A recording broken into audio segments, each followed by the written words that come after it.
খালেদা জিয়ার ধানের শীষের কারণে এখানে 6 বার আসার সৌভাগ্য হয়েছে।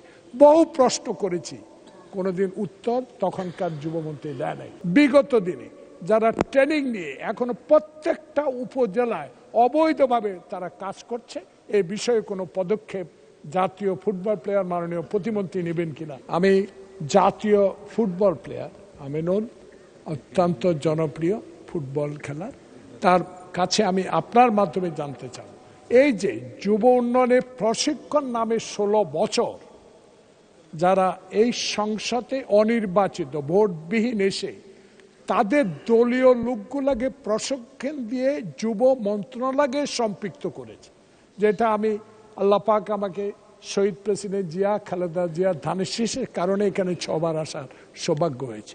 বহু প্রশ্ন করেছি, কোনোদিন উত্তর তখনকার যুবমন্ত্রী দেয় নাই। আপনার মাধ্যমে আমি অনুরোধ জানাবো, বিগত দিনে যারা ট্রেনিং নিয়ে এখনো প্রত্যেকটা উপজেলায় অবৈধভাবে তারা কাজ করছে, এই বিষয়ে কোনো পদক্ষেপ জাতীয় ফুটবল প্লেয়ার মাননীয় প্রতিমন্ত্রী নেবেন কিনা। আপনাকে অনেক অনেক ধন্যবাদ।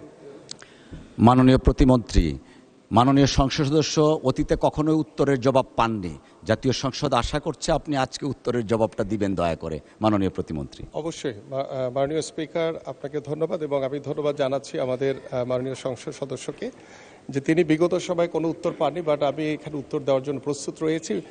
আমি আপনার সাথে অনেকটাই একমত যে আমি অল্প সময় দায়িত্ব নেওয়ার পরে আমরা যেটা দেখেছি যে বিগত 16 বছর 17 বছর এই যুব উন্নয়ন বা যুব প্রশিক্ষণের বিভিন্ন নামে অনেক বড় বড় দুর্নীতির অনেক কিছু আমি ইতিমধ্যে পরিলক্ষিত হয়েছে আমার দৃষ্টিতে, এবং সেগুলো আমি আপাতত আমার কাছে আমি সেগুলো পর্যবেক্ষণের জন্য রেখে দিয়েছি এবং সেগুলো পর্যবেক্ষণ করে বিগত সময় যেখানেই দুর্নীতি হয়েছে সেগুলোকে কিভাবে আমরা সুন্দরভাবে এটাকে গুছিয়ে কিভাবে আমরা এটা সমাধান করতে পারি, কারণ দুর্নীতিকে আমরা কখনোই কোনো প্রশ্রয় দিব না, এবং যারা অবৈধভাবে বিভিন্নভাবে এই সুযোগগুলো নিয়েছেন তাদেরকেও আমরা বাছাই করে তাদের বিরুদ্ধে আমরা দ্রুত ব্যবস্থা নিব।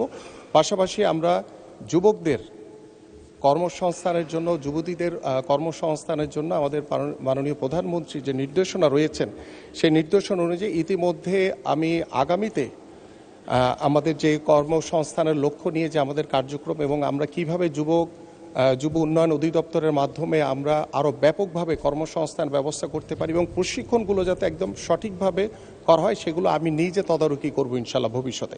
আপনাকে ধন্যবাদ মাননীয় স্পিকার। ধন্যবাদ মাননীয় প্রতিমন্ত্রী।